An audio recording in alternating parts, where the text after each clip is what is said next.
How to emergency unlock or remove a key stuck in the ignition on a Volkswagen Touareg 7P, 2011 to 2017, in 2 easy steps. If the car key cannot be removed from the ignition due to a discharged battery, proceed as follows according to the Volkswagen Touareg 7P user manual. 1. Briefly press the emergency unlock button located on the left side of the key using the tip of a pen or something sharp.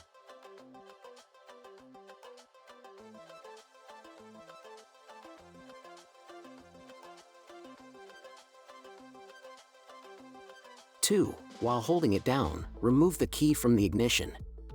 If the car key can only be removed from the ignition using the emergency unlock, then the ignition will need to be checked at the dealership. If you have any suggestions about new tutorials, you can write us in the comments section. Don't forget to like and subscribe our YouTube channel, Tutorial Auto. Thank you for watching.